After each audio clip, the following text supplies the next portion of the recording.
Hey everyone, WogDog here. Today we're going to quickly go over the results from last season. Not so great as you can see. A little more on that real soon, and then we're going to talk about some tips in War of the Gods that should help everyone's performance and maybe even get that much closer to getting to Legend. So let's talk about the results of last season real quick. Level 22, not the best result.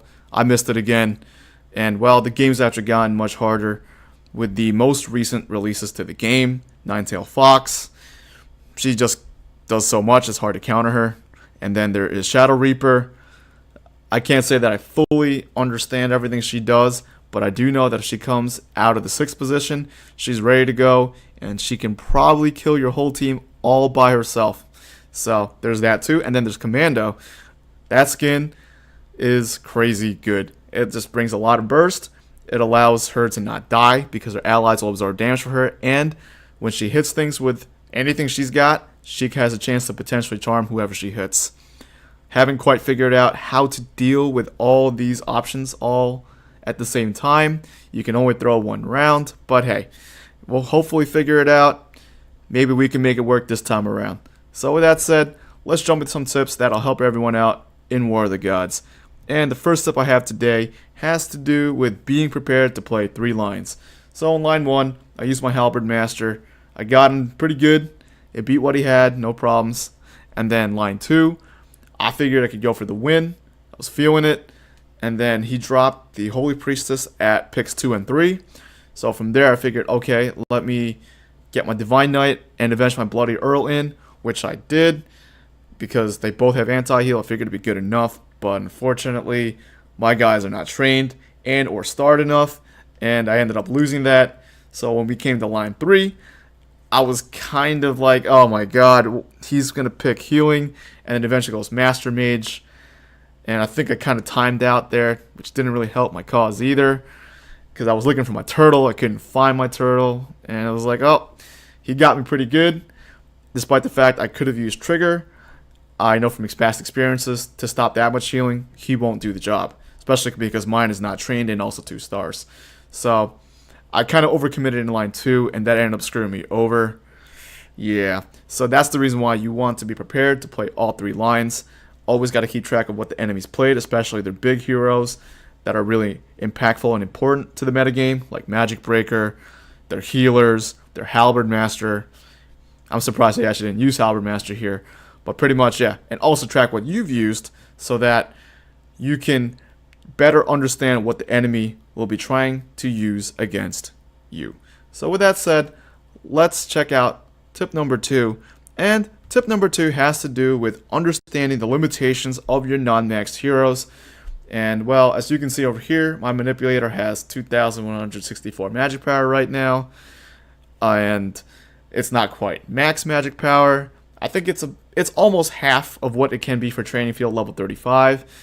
And the max training field, if I remember correctly, is level 45. So anyhow, the reason why it's important to understand the limitations of your partially or not trained heroes is that way you can have reasonable expectations of how to plan your lines appropriately against what the enemy has. Typically against VIP players, I like to predict that they have everything max trained.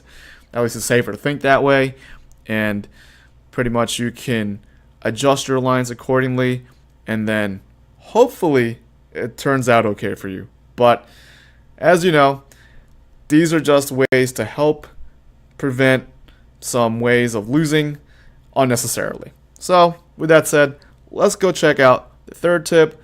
And the 3rd tip has to do with Master Mage. So if you're under level 90, you won't be able to use Master Mage the way she's meant to be used. And not having Master Mage and being able to use her in that way really limits your options. So I want her real bad, and if you don't know all about her yet, don't worry. I'm pretty sure you'll eventually run into her. And yeah, it's just really hard without Master Mage. So when she's on free rotation, that's the time to play.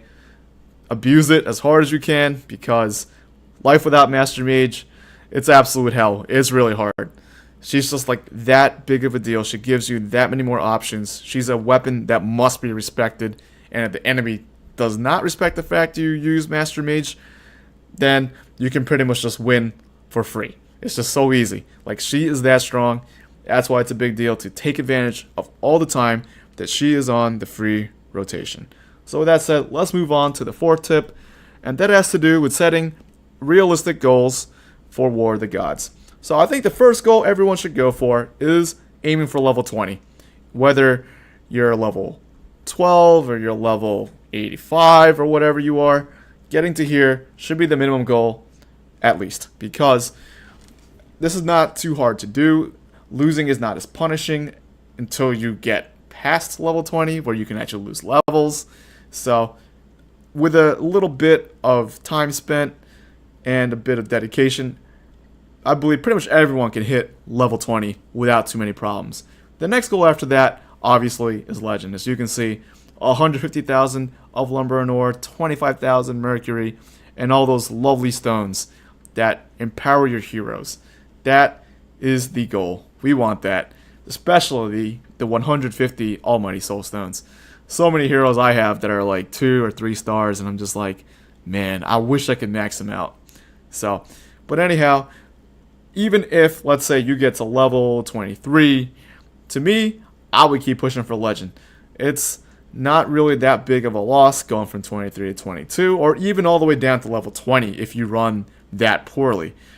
It is worth the risk to try and get Legend, just because of how many resources and stones you can get. It's worth the risk. I tried. I only got to level 22. And actually, at one point, I was level 24. But I was like, nah, that's not good enough. And unfortunately, I slid pretty hard, got to level 22. It is what it is. Gotta try and get to Legend. That is worth it. So, with that said, fifth tip is, most importantly, have fun. Sure, you might lose against that Shadow Reaper or Commando skin. But at the very least, have some fun.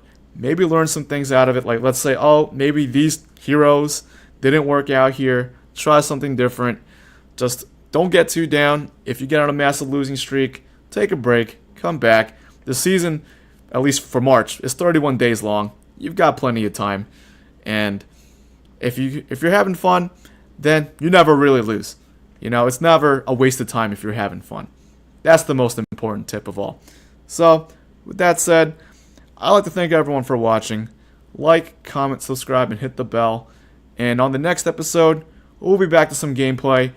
And this is probably one of the worst times to play, because all the high VIP players will be definitely playing at this time. But we're going to do it anyway. So, I'll see you on the next one.